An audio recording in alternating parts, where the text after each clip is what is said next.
All right. So this was a really short notice live thing. I saw an article this morning and I was like, ooh, I should make a video about that. And then I thought, well, maybe I'll just do a live stream about it after work. So yeah, I don't really expect anyone to be here because it was such short notice. So I will just get into it. Amenti, thank you. Hello. That's very nice of you. Yeah, okay, so I am going to be discussing an article. Lest we remember, Ghost, hello. Oh, it's so nice that there are people here. I don't know why I'm like so surprised. I've only been live twice, and then both times I'm like, oh my God, there's people here. Wow. Okay. So yes, I want to discuss an article. I'll post it in the chat if you want to look at it. It's from the Post Millennial, which is a Canadian kind of right-wing-ish news site. Regardless, though, there's an article today posted by Amy Eileen Ham, who is a radical feminist activist from Vancouver, British Columbia. She is outspoken about women's issues. She also funded the I Heart J.K. Rowling billboard in Vancouver. Anyway, she wrote this article. I haven't read it. I'm just going to read it in real time and we'll discuss it. So it's called Vancouver Opens Facility for Transgender Persons Only After Pulling Funds from Women's Crisis Center for Transphobia. So if you don't know, Vancouver Rape Relief Society is the longest running women's rape crisis shelter in Canada. They've been around since the 1970s. They house women escaping domestic violence and restarting their lives. They run both a crisis center and a transition shelter for women and their children. And in March, I want to say it was 2018, could be 2019, their funding was stripped from them by Vancouver City Council.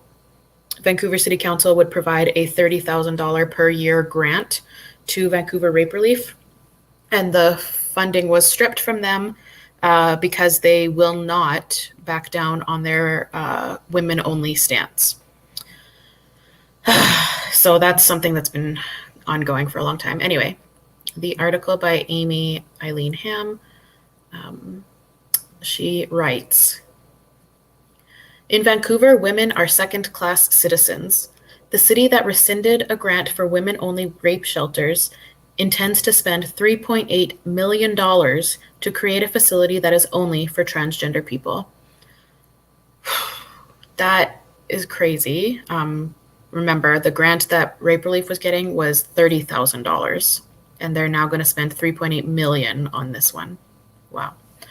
Vancouver City Council, the same council that garnered international outrage after it stripped funding from Vancouver Rape Relief and Women's Shelter, VRR, for being female only, has now invested 3.8 million Canadian dollars into housing for transgender identified people. The first single resident occupancy, SRO, that is specifically and only for those persons who identify as transgender, gender diverse, or two-spirited. The Ross Aoki House will be in downtown East Side and will have room for 24 residents. The city used funds from its empty home tax to buy the 24-bed Ross Aoki House, which will be staffed by the nonprofit organization Atira.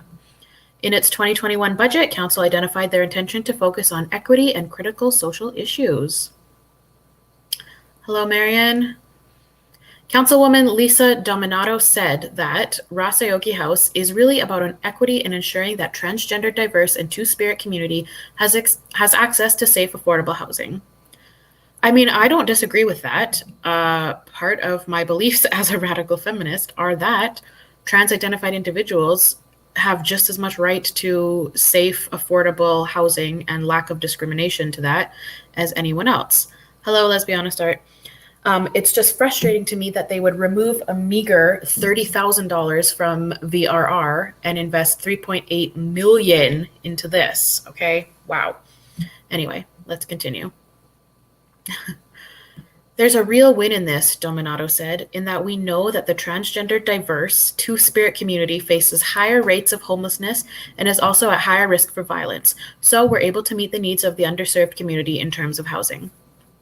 I don't disagree. I don't think that's a bad thing. Because coming out within their families wasn't accepted, so ended up being forced out of their homes and onto the street, Dominato said. I feel like somebody didn't proofread this because it's, anyway.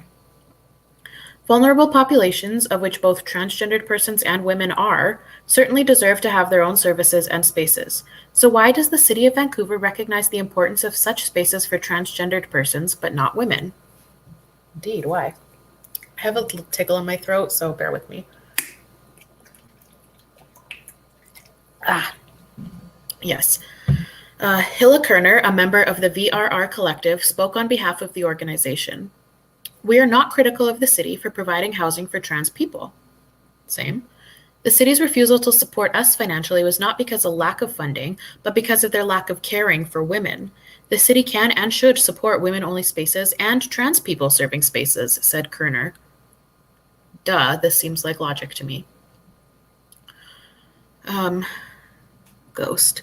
Transgenderism was deliberately created by rich MRAs to completely destroy women's rights, I swear. Maybe. The article continues. In a written statement, Sally Green, a City of Vancouver's communications specialist, said that the city recognizes the trans, gender diverse, and two-spirit community has been marginalized and underserved due to systemic barriers for far too long, and there is significant need for equitable housing and service options that are safe, culturally appropriate, and inclusive, and that address the unique needs and co-occurring issues experienced by two-spirit and gender diverse adults facing homelessness. I agree with that, too. I should mention, for those who know nothing about Vancouver, that this is going to be in the downtown east side of Vancouver, which is Canada's most poverty-stricken neighborhood, with a severely high level of drug use, crime, homelessness, street prostitution, trafficking. Like, it is a really dismal place. So I can definitely see that this would be needed in that neighborhood. I don't disagree with this being formed at all. It's just the funding is insane. Anyway. We are thrilled to be working with members of this new community at Ross Aoki House to develop safer, culturally informed, and gender-affirming housing and supports, said Erin Monroe, the director of Atira, which will be running the site. We are excited to share learnings from this project across our agency and with our partners and colleagues who we know share our goal of increasing safety for, 2S LGBTQ+, or gender diverse people within the supportive housing sector. Amy writes, women are smeared as bigots for suggesting that females who have been raped and abused by males may find it distressing to be sheltered alongside males, regardless of how they identify. Proponents of smearing these women ultimately believe it is more important to validate the false notion that males can become literal females than it is to provide a sense of physical and psychological safety for female rape victims. Men's feelings have become more important than women's safety. The idea of third spaces for transgender identified persons, including a space such as the Ross Aoki House, is a solution that numerous groups have offered when defending women's rights to sex-segregated spaces. Yeah, like how many times have radical feminists said, women fought forever to get our spaces, our bathrooms, our right to vote, our shelters, like women did that. So why can't trans people do that for themselves as well, right? How many times have we said this? She goes on to say, but when the idea is presented as a means to save existing female-only spaces, it is predictably deemed transphobic. Again, this boils down to the goal of trans activism, which is to validate the identity and feelings of, usually, males at the expense of females. Vancouver's 2021 budget report laments the systemic social issues affecting underprivileged residents, concluding that the city has limited influence on the underlying systems that create and could alleviate many of these situations. I disagree. The city's message to women, that they are not deserving of their own spaces, has an enormous impact on half the population. We have been told we don't matter. I worry for the women and girls who will believe this. Let's be honest, art. It's women arguing about men's shelters with an extra coat of glitter. Yeah. No city councilors responded to requests for comments at the time of this publication. So that's the article. Oh, God. It's really frustrating because I don't live in Vancouver, but I do live in Canada, and I have been to Vancouver many, many, many times. I love that city. And it is one of the most expensive cities in the world to live in. So having affordable housing for vulnerable people is incredibly important because, you know, it virtually does not exist in Vancouver. It is a very expensive place to be. So I fully support the concept of shelters and transition housing for trans people. I think any person with a brain in their head would support that. Why wouldn't you? But it is incredibly infuriating and frustrating that it comes at the expense of women. Like, that the city can find $3.8 million to purchase and fund this initiative, but can't keep up their $30,000 grant to Vancouver Rape Relief. Like, make it make sense. It's clearly about discrimination against women. So, like, part of this stream for sure is going to be a call to donate if you can to Vancouver Rape Relief. I'm gonna get the link. Oh, for Pete's sake, why can't I find it? Anyway, I'm a regular donor to them. I donate monthly. If you can afford $1 or $5 or $100, that would be wonderful.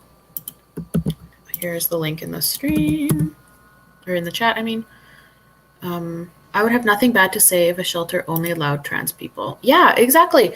I'm for that. Like, that's the thing, is like radical feminists get such a bad rep for like wanting trans people to die. And it's like, no, many of us, most of us are for trans people having equal opportunity and access to safe and affordable housing, to the job market, to education, freedom from violence, the right to safety. Like,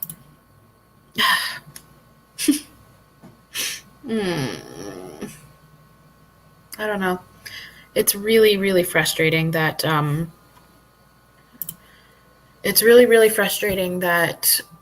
this like iconic pillar of women's rights and safety, Vancouver Rape Relief, lost their funding because they won't back down about being a female-only shelter and transition house.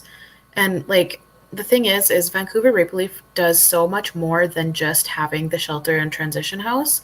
Like, they provide community education, they provide like self-defense classes, all kinds of things. And in those situations, men and trans-identified people are welcome to attend. Like, it's just the shelter where women are fleeing rape and violence that men aren't allowed, and that's not good enough. So separate from the men, I say. We are not the same. I fully agree, Amenti. I am absolutely a pro female separatist. I have lots of videos on my channel about it, even a playlist about it. Ghost. I don't believe in the existence of transgenderism, but I still don't want people who identify as such to be harmed. That's just common sense, I guess. Yeah, I mean, well, I guess, are you saying you don't believe it in that you don't think that it's something in a person's brain, or like, because obviously trans people exist. We can't deny that they exist. And that's an argument that these people put against us all the time, is like, oh, are you saying that trans people don't exist? No, clearly they exist because they won't get off our fucking backs. They should be equally allowed to organize their own space. Fully agree. Like, I support that. I'm here for that. I would maybe even donate $5 to that, without encroaching into platforming, defunding, and harassing women. Yeah. It's wild to me that it's just wild to me. I don't even know. It's really frustrating My local, like, I live in a smallish city, I don't know, a mid-sized city, and our YWCA runs a shelter, a crisis shelter for women fleeing violence, and also has um, single occupancy residencies as well. And I know that they do allow trans identified males in there, and it's just heartbreaking. Ugh, it's so heartbreaking. And it's frustrating, I'm sure, because there isn't really a safe space for trans identified males in this city. Like, so I understand that there's like a problem, but it's not a woman's problem, and it's not for women to fix and mitigate. They're still men. They don't respect women's spaces. Of course. Yes, yeah, of course. I am like a huge giant man hater. Like, I am a mean, angry, man hating lesbian feminist. Of course, they're still men and they don't respect women's spaces. I Though I would support transitional housing and safe shelters for trans people, that doesn't mean that I believe that they are literally women, or, of course they're men. Um, yeah, they're definitely men.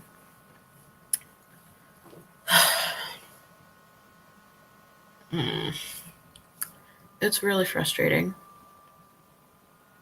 just to see women's like spaces. Oh my god, my computer is struggling right now. I don't know if you guys can hear the fan. It's like whirring a little bit. Not a lot, but a little bit. Um, what was I saying? Can confirm she does hate men quite a bit. Yes. Um, fuck, what was I saying? I don't know. I don't know. I don't have like I thought that article was going to be longer, but apparently not. Um, yeah, now I'm kind of lost for topics. I think thank you for your service, computer fan. Yeah. Can you be a lesbian if you don't have sex with women? Well, I mean, yes. I mean, there are virgin lesbians. Um,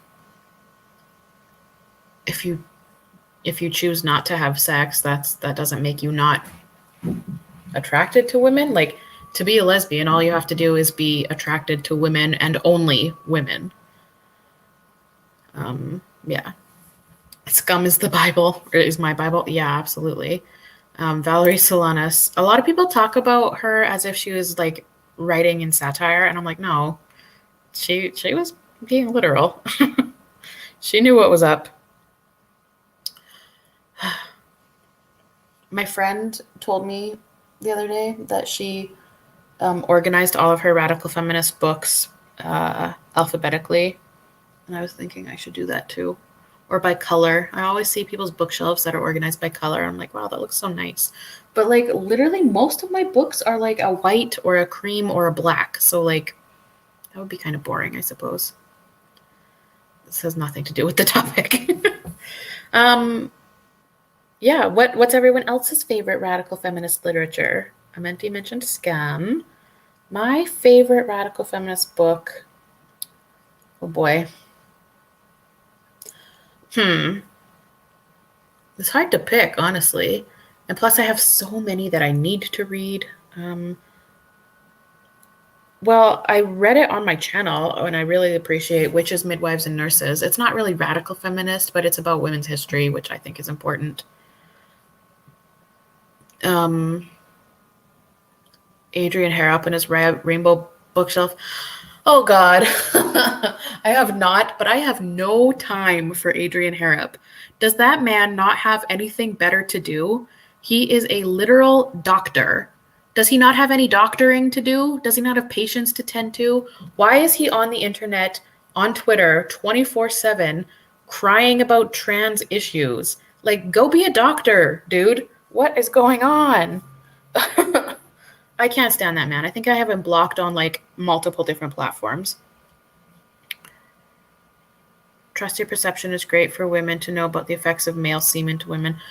I have, yeah, Adrian Harrop, let's be honest, is a doctor in the UK who got his medical license at the dollar store. He's a doctor in the UK who will not shut the fuck up about trans issues.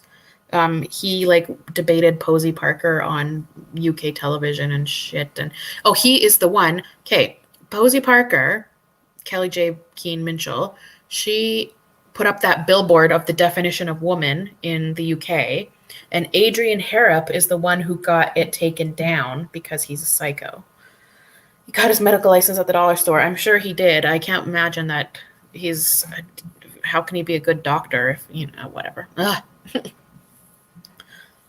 Back to feminist literature. I really loved Gynecology by Mary Daly, of course. There is a couple sentences in there that I find severely problematic and very lesbophobic, but you know, 2 sentences in an entire book is something I can roll my eyes at and move on from. I loved, well, okay. What is it called? Beauty and Misogyny by Sheila Jeffries. Literally changed my entire life. Reading that book completely changed the way I exist in the world. It changed how I present myself. It changed how I feel about myself. It changed everything about my life. After reading that book, I stopped shaving. I stopped wearing makeup. I started understanding my motivations behind doing those things and why I needed to let them go. Oh, I think it's required reading. Beauty and Misogyny. I can't talk and type at the same time.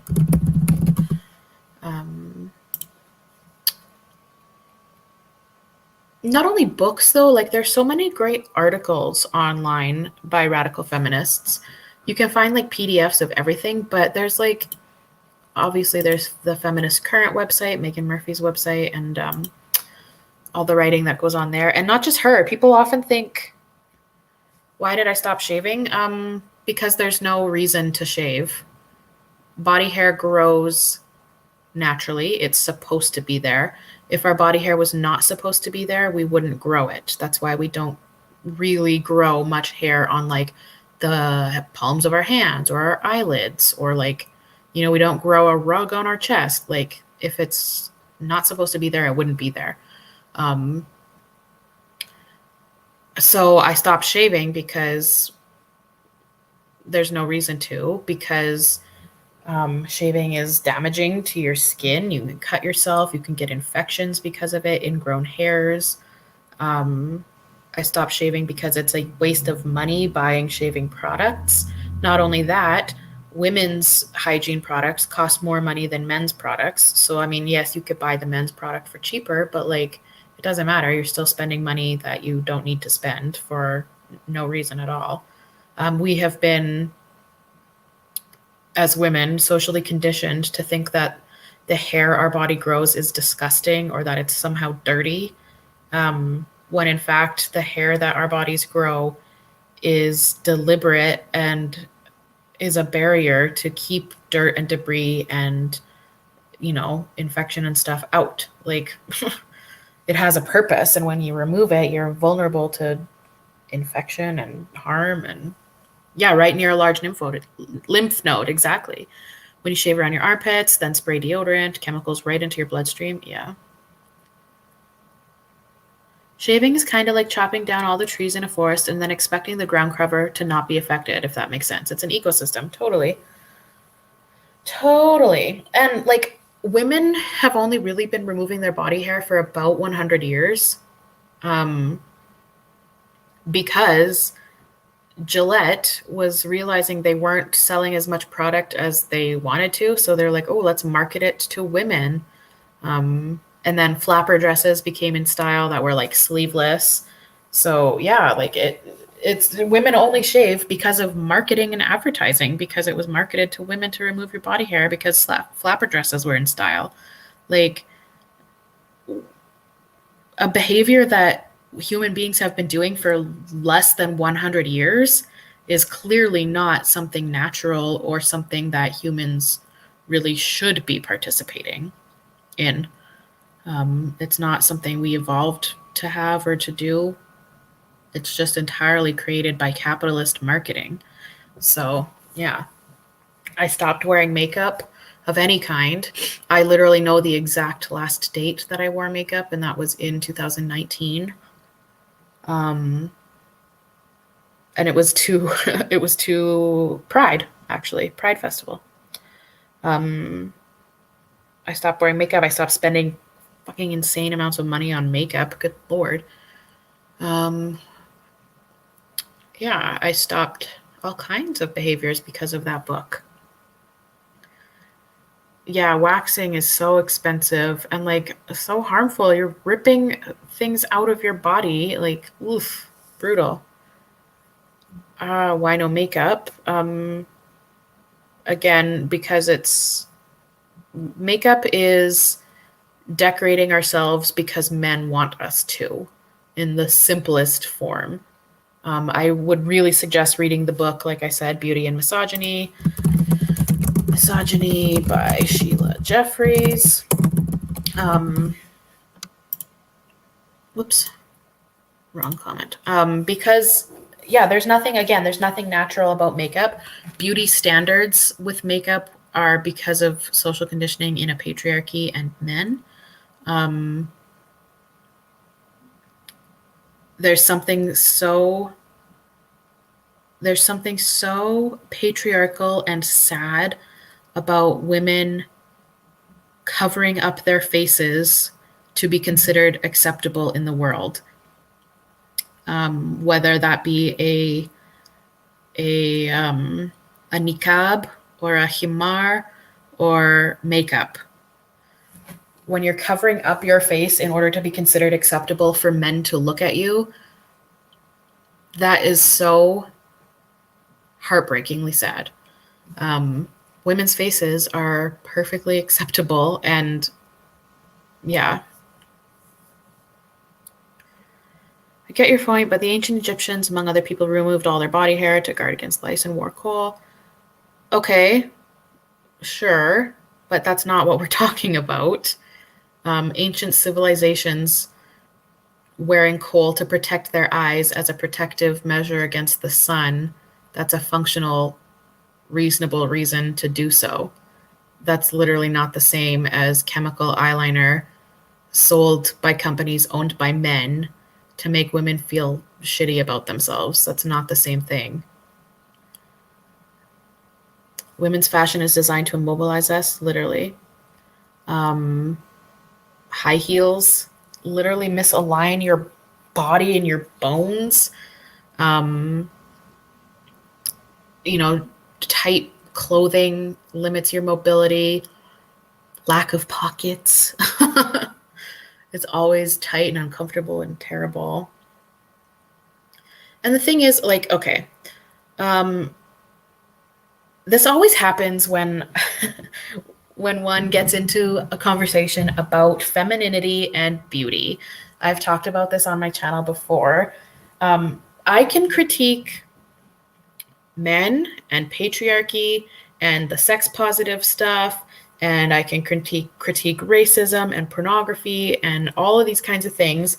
And the pushback I get for that is average, whatever. But as soon as somebody starts critiquing femininity and participating in it, the pushback is unreal. I have never received pushback and blowback like I have when I talk about femininity and the critique of it. Like, women get really mad about it. And I get that, because we've all been socialized and conditioned to think that we like it. We do it because we like how it feels. We like how it looks. But it's so much deeper than that. And furthermore, being in a patriarchy, which is, akin to a cult, how can we possibly know what we do and don't like when the only option has been this? I've made this analogy before. Like, if you have only been offered carrots in your entire life, do you like carrots or what? Like, it's the same thing for, oh, Jonquil Jones, hello. Yes, I do it for me. I like how it feels. It makes me feel good. Why? Why does it make you feel good? Because you know when you look, dress, and present yourself a certain way, you're going to be treated better than if you didn't do those things, which is fucked up, and that's patriarchy, and that's something we have to push back against. You know, if all women stopped participating in this crap, there would be no bar that we need to meet to be treated like human beings. It's really like it really is that simple. It really is. So many people say, let women wear makeup as if there's consequences wearing it rather than the other way around. Yeah, no, I mean, of course there are consequences, but you can't get comfortable, confident, or good at something without doing the thing. You have to do it. You have to stop wearing the makeup. You have to stop. Like, of course it's going to feel weird or scary or uncomfortable, or like people are staring at you or wondering if you're sick or whatever when you don't do it. But day by day, it's going to become normal and natural and be fine. Like, you have to practice, you have to do things. If all women stopped wearing makeup, it would be harder for Tims to pass. Win-win. Yeah, totally. Well, and that's just it. It's like so many, like, oh, ah. I've heard them argue women need to keep wearing makeup so they can pass. I know. Yes, Amenti, good. No more Nair. Keep your money, girl. um, I was gonna say something. Oh yeah. It was about Ghost's comment above. About how um um um um trans-identified males like hypersexualize themselves because that's what they think is the pinnacle of a woman, with like the bimbo look and like the red lipstick and whatever, like that's that's how you know it's such bullshit, is because they think like that's what makes them women, is looking like a sexed up, bimbified, whatever woman, quote unquote woman. Um, and I wonder, it's a fetish. Yes, it is. I wonder if we didn't live in such a gendered society, and by that I mean with such expectations on the ways in which women and men look differently from each other, not naturally, but by societal conditions. I do wonder if the trans movement would be as much as it is, if that makes sense. Like if there wasn't these hyper sexed up, huge titted, red lipstick, blonde, like Pamela Anderson type looks to aspire to, what would the supposed trans women look like? Or what would they like? How would they know that they're women? I don't get it. Do you guys know that Instagram account called AGPs that make you want to die? It's like kind of one of those things that, like, if I have to see it, so do you guys.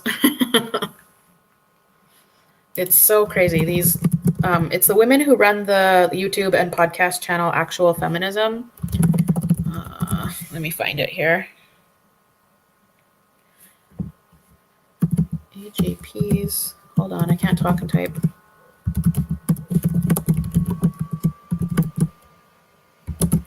I think that should be it. Anyway, these women, I highly suggest the Actual Feminism YouTube channel, but you have to watch their videos in order, in chronological order from oldest to newest. They spent like 6 or 7 months in Facebook groups for trans crap and then made podcasts about their findings. And it is fascinating, devastating, disgusting, hilarious, awful. It's crazy.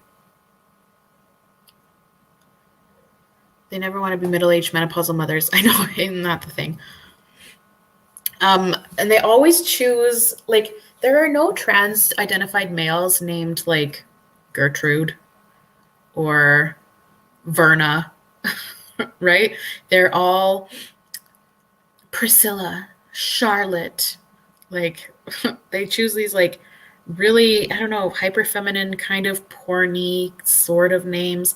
Not to disparage any Priscillas and Charlottes out there, but you know what I mean? Like it's never like a trans identified male is never just like Lindsay or I don't know. What's a woman's name? Kate. I guess there's Caitlyn Jenner, but you know. Lily Chastity. Ugh, gross. Yeah. Lots of men hate prostitution because they think women should be private property. The answer isn't becoming a prostitute. Right, exactly. Constance the Tim. I know. Ugh, gross. Cheryl. Yeah. So, yeah, good times. It's got way, well, I guess it didn't get really off topic, but the crux of, I do just want to quickly get back to why I started this live stream, which was about the Vancouver Women's Rape Relief Shelter and how Vancouver City Council is now spending $3.8 million. Hi, Lisa Michelle. Hello. See, I keep getting distracted by the chat, you guys. Ghost says all the TIFs are all Aiden, Jaden, Hayden, Oliver, Noah, whatever. Also Elliot. Okay, yes. Vancouver City Council removed a $30,000 grant from Vancouver Rape Relief Women's Shelter back in, I think, March 2018, but it could have been 2019. They stripped them of that $30,000 grant per year because they will not back down on their women-only stance. And recently, it was just announced that they are now, the Vancouver City Council, is now investing $3.8 million into trans-only shelter. Oh, God. Ridiculous. I mean, ridiculous not that there should be a trans-only shelter. There should be. But that they're spending that kind of money when they removed a meager $30,000 from women. Oh, it's heartbreaking. It's insane. How do I get rid of this comment? There we go. Bye. Yeah, it is insane. It is so devastating. I posted this before, but yeah, if anyone really can spare $5, give it to Vancouver Rape Relief. It's really fucked up, Jonquil Jones. Like, oh, sorry. Oh crap! Why do I keep highlighting the wrong comments? Ugh. I guess they won't need to be in women's spaces then. I mean, yeah. Like, obviously, there's good in this. Like, I do think that there is good in having safe shelter and transitional space for trans-identified and what they said, quote unquote, gender diverse people. There is good in that. And for what you said, they won't be in women's spaces anymore. But, pardon me, I don't necessarily, your comment, I do. I don't necessarily think that that will really stop trans people from harassing women. I feel like there's crazy TRA news out of BC all the time. All the time! It is like British Columbia and especially the Vancouver area is like American Portland and Seattle, like uber liberal, uber woke, Pacific Northwest, hippie, you know, whatever. But there is, I know I keep subconsciously selecting your comments. There's always crazy TRA news out of there. Jonathan Yaniv, oh my God. Oh man, we don't need to get into that. The latest on that piece of work.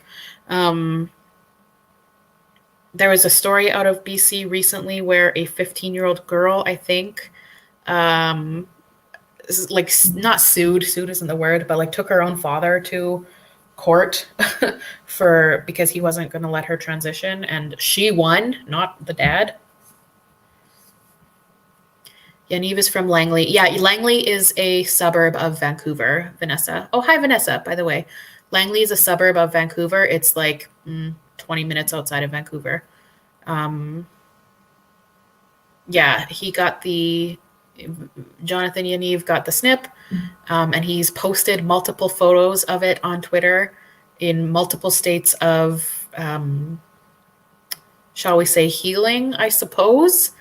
Lord have mercy. I'm sure Yaniv is stuck in a bathtub as we speak. Yeah, oh God, I don't want to dedicate too much time to him, but the clinic where Yaniv got his SRS in Quebec was targeted by an arson attack from a trans ID male who also got the snip. Insane. Holy. Dr. Broussard did it, I'm pretty sure. Dr. Broussard is a well-known trans surgeon in Canada. One of the only ones, I think. There's a rumor the pictures are not his. I mean, yeah, he supposedly got the surgery. I tend to believe that he did get the surgery and that those are his photos for the reason that he is such a voyeuristic, like he likes the idea of shocking and upsetting people. So to post those photos in the state that they were in, I tend to believe that that is him. Yeah. Ugh. Bad times.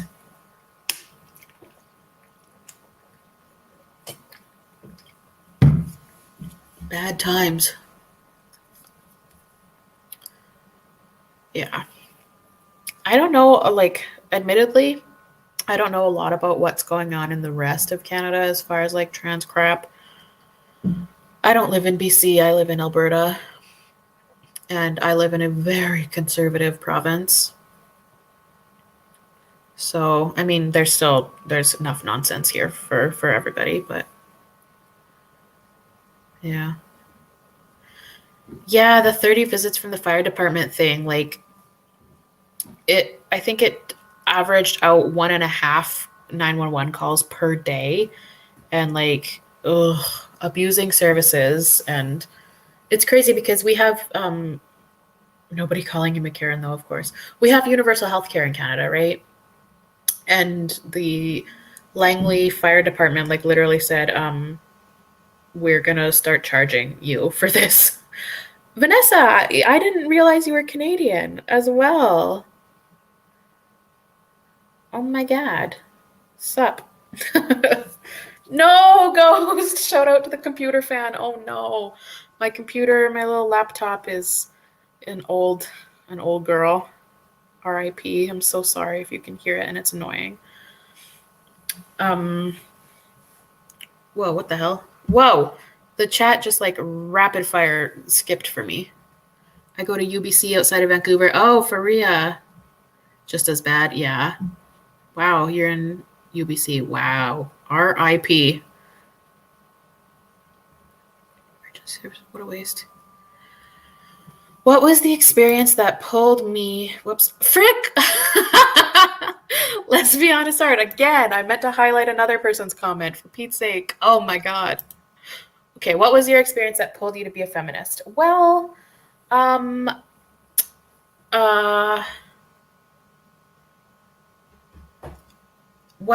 it's a long, I don't know if it's a long story. I don't really know. It's hard to sum up, right? I think I have always been a feminist in some regard, whether I knew it or not.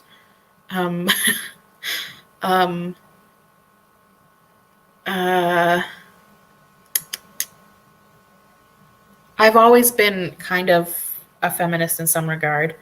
Whatever. I don't know if there was really a specific incident. Like, I was always a feminist. I was a liberal feminist, right? But I did believe, in like women's rights and women's equality and like women should do whatever they want, blah, blah, blah, blah, blah. Liberal feminism. But I was still like a feminist of some kind. Yes, Lisa Michelle, I was. I was a liberal feminist for sure, but not a TRA. This was back like 2000, I'm going to say 11, 12, 13. I don't have a peak trans moment. I came to radical feminism before the trans shit took off. So I was a liberal feminist, yes, but not like a TRA, because at that time, 2010, 11, 12-ish, this stuff didn't really exist much. There was some of it online a little bit, and I would say things like, oh, just remember that not all women have vaginas. Like, and I thought, I was doing good, but I wasn't like a TRA about it. In fact, at this time, the word TERF didn't even exist online. The trans cult at that time was calling us rad scum. They were like, the rad scum are at it again. Nobody knew the word TERF. Like, it wasn't used at all. Not even saying things like trans exclusionary wasn't even a thing. So I didn't have a peak trans moment, but I did have, like, well, I don't know what to call it. I had an awakening, I suppose. A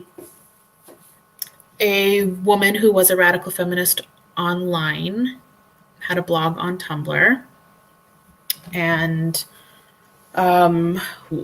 one day I was reading her blog, and I don't know, like,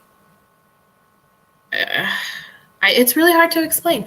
Nothing in particular that she said was any different than anything I'd ever read before, but I just was reading her blog, and I just literally, it genuinely was like a light switch. It was 1 second, I was like, oh, this mean rad femme, she's so mean. And the literal next second, I was like, hey, wait a second. I think I get what she's saying. Like, it literally was that quick. And I was like, oh, I think I get it now. And that was I know the exact date that this happened. Anyway, that was in 2013. And from there, I very quickly started consuming every kind of radical feminist literature I could, and buying tons of books and following radical feminists where I could find them. And very shortly after that, I started my own radical feminist blog. It's now long gone. And I started speaking out on Twitter, and I started reading and writing, and and then, so that was 2013, like I said. And then the real intense TRA stuff only really picked up around like 2015-ish, when they started coming out and calling us TERFs. And yeah, so it's just been consistent since then. Obviously, the trans crap has gotten way worse, but I've been a radical feminist since 2013. And yeah, good times. But yeah, I didn't ever have a peak trans moment. It wasn't.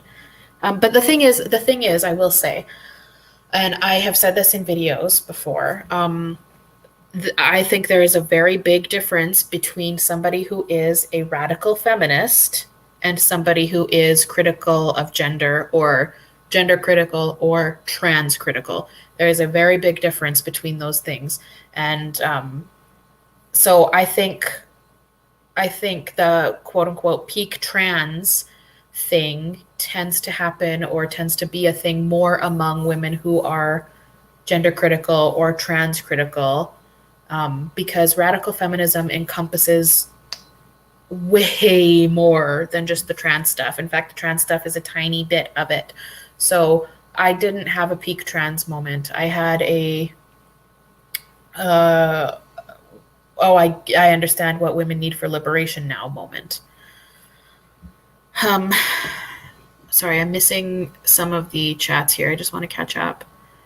Did I ever Vanessa Voki. Did I ever have a gender as a spectrum phase? No, I don't think so. Because like I said, when I first came to all of this stuff, or when I first started exploring it, there really wasn't any of the gendery, like, demi girl, demi boy, I'd never heard of non-binary even.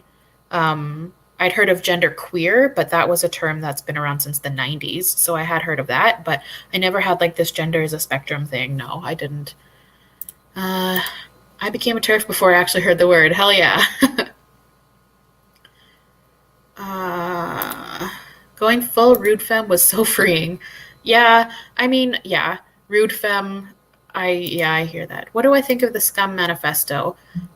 We actually were talking about it before you got here, Vanessa. Amenti had brought it up. She said it's her Bible. I appreciate the Scum Manifesto, but I think in your Q&A, I think it was your Q&A, wasn't it, that you said you thought it was satire?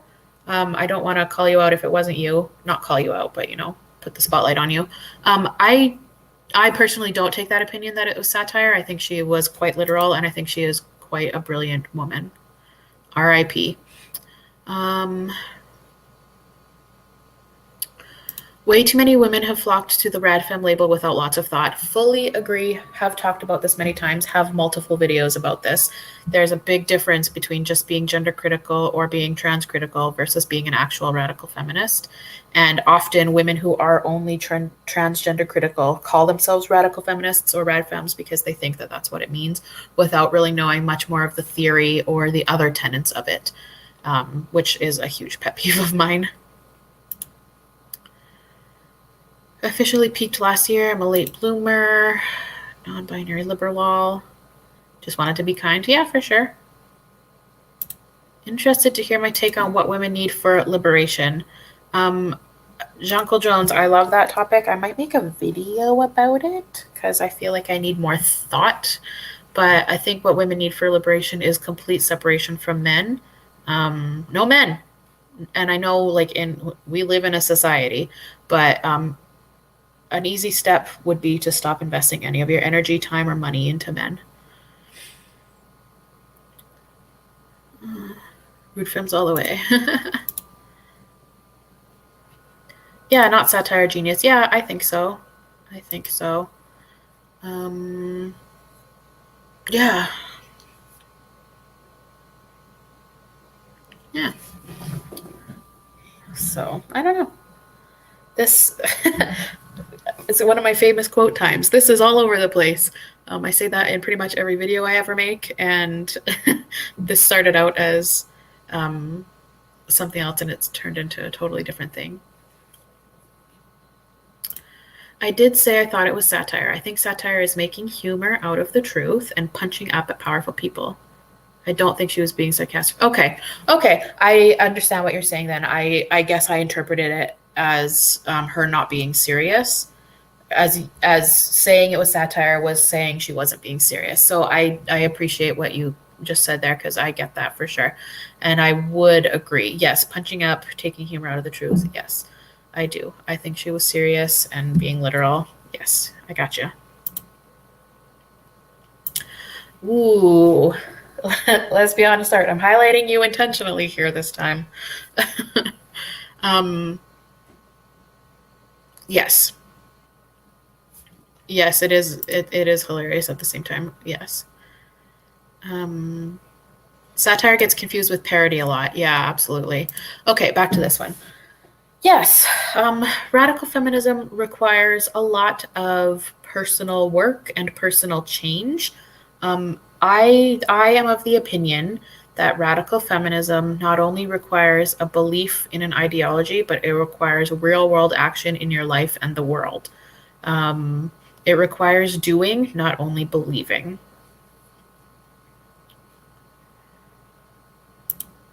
I'm hetero and I've completely given up on men. Oh boy.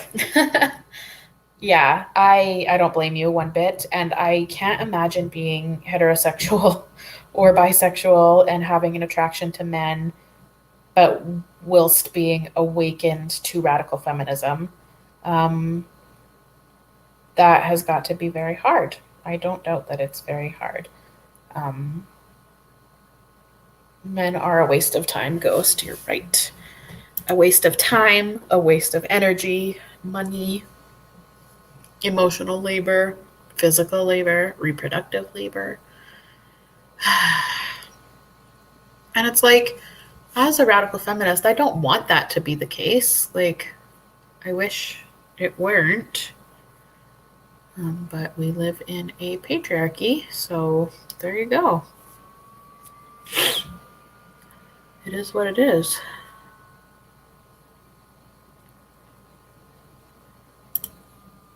Oh, wait, what happened, Ghost? Oh, CensorBot deleted that? Really? Did you first try to type it out like MEN and then the chat automatically deleted it, or what?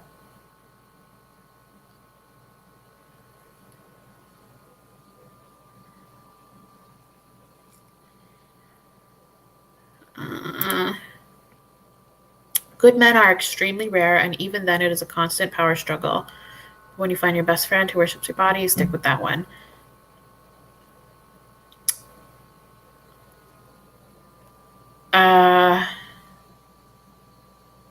Well, like I said, I can't imagine being heterosexual and attracted to men and the complexities that go with that as a radical feminist.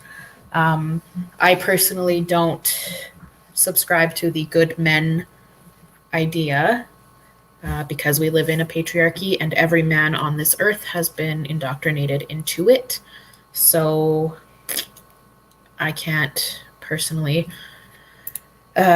believe that there are quote unquote good men when it comes to the complexities of patriarchy and the oppression of women for literally thousands of years.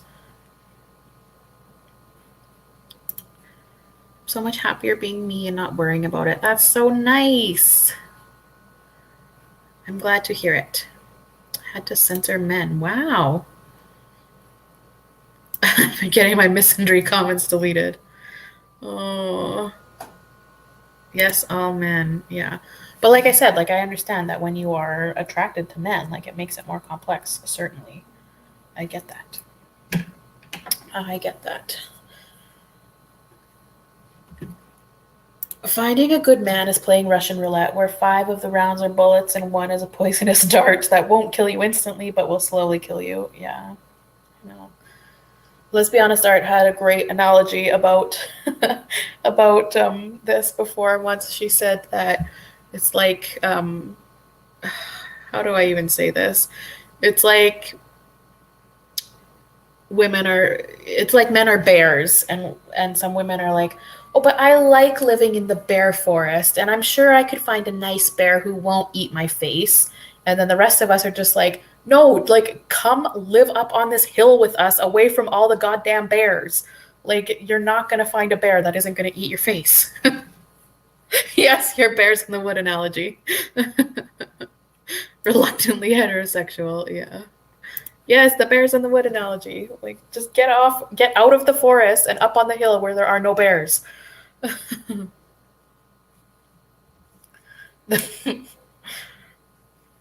We're all up on the hill away from the bears, and some are saying they spent a lot of time taming a single bear. I know.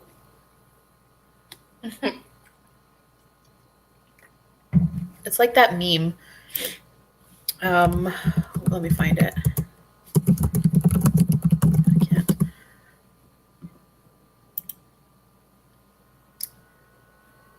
It's not a meme. It's a tweet that says, "I never thought leopards would eat my face," sobs the woman who voted for the leopards eating people's faces party.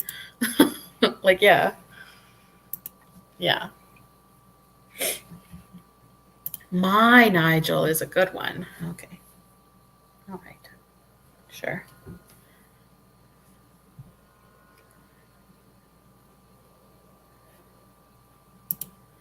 I think there are some bears who haven't eaten anyone's face. I think they aren't doing enough to stop the rabid ones and let them get away with terrible shit. Yeah, certainly there are nice bears who have never eaten faces. I even have some nice non-face eating bears who comment on my channel often, and I have great discussions with them. And no faces have been eaten. If you're hetero, that's fine, in my opinion. I'd rather that than women who decide to adopt lesbianism when they aren't. That's so much worse. Ooh, G Green. You have come to the right place. I have literally no time for political lesbian crap.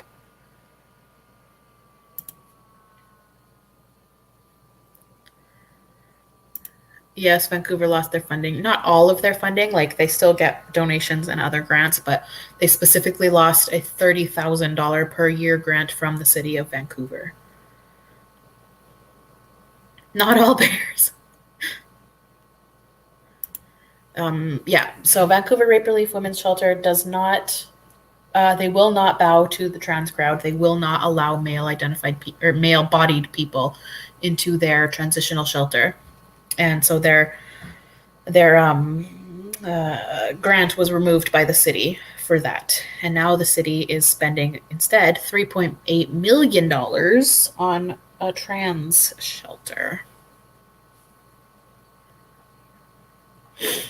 Yeah, Lisa, Michelle, I say that all the time. That's how you know sexuality is not a choice because there are straight women.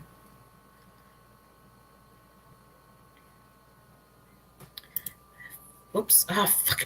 God damn it. I highlighted. Feb Fems. Why can't I do this? Feb Fems. Thank you. Yeah, Feb Fems are Feb, F-E-B, female exclusive bisexuals, feminists. They are women who are bisexual. They accept that they're bisexual. They acknowledge that they're bisexual, but they choose, because they can, because they're bi, they choose to date and partner only with women because they know that in a patriarchy, there is really no hope or satisfaction for them to be with men. So, yes, their Feb Femmes are lovely. I have a lot of respect for Feb Femmes. Yes, political lesbians don't believe in sexuality. They believe any woman can choose lesbianism and that it is an action. I got what you meant, Lisa Michelle. No worries. I highly recommend anyone who can set up regular donations to Vancouver Rape Relief, minimum donation $3 a month. Me too, Leptoceratops. Yes, I am a monthly donor to Vancouver Rape Relief. I actually just got my tax receipt from them, and I did my taxes on the weekend. I'll post the link again to donate to them.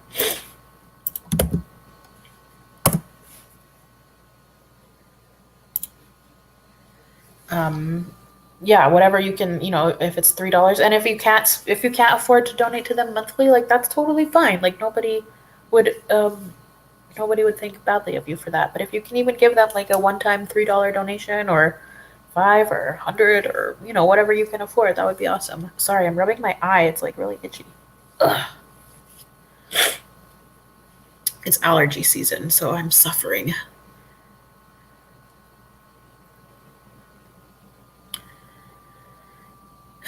They say genital fetish instead of sexual orientation.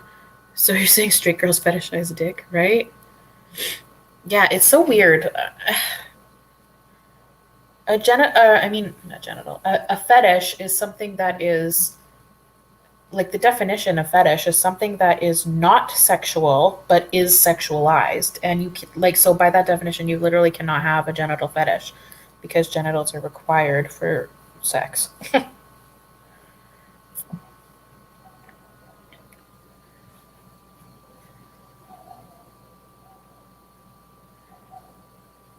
Being a celibate prude is the new sexual liberation. Yeah, in a way. Certainly in a way. It's a powerful thing you can do to take away and to keep your body from men and their bullshit. Yep. So good times.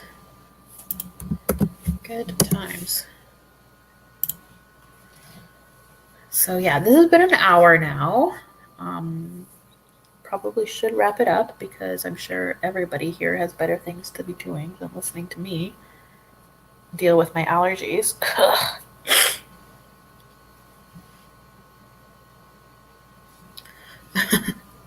Genital fetish equals evil, bad, morally reprehensible, and evil. Wanting to beat your girlfriend? Don't kink shame. Literally, don't yuck my yum.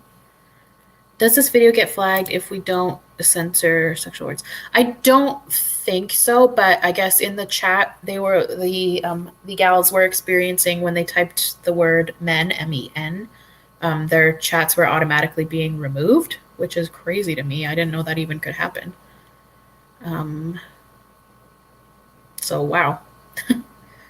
So I think the women here have just been precautious in censoring their stuff. Make kink shaming great again. I know. Shame that kink. Shame that kink. Some don't yuck my yum. I know you. Anyway, yeah. No, I think some stuff does need to be shamed. Some stuff is bad, is wrong, is gross, is shameful. That's fine with me. Ew. It's interesting that some stuff is being flagged because I'm using StreamYard, not even, well, I mean, it's broadcasting to YouTube, but I don't know. I don't really know much about this. I've only done this once before, so. I love how I titled this stream Vancouver Explained because I wanted to talk entirely about Vancouver, and I did for a while, but it has really devolved. Okay, well, yeah, this has been lovely. I appreciate so much that there are so many people here and interacting. That's incredibly nice. Like, I didn't really think that that would happen. So thank you for spending an hour of your time with me. Wow, that's so nice. But I think I will wrap this up because it's been an hour and 5 minutes, and I don't have a lot more to say, I don't think. So, yeah. Shout outs to everybody who came here. That's so nice to listen to me ramble. Holy.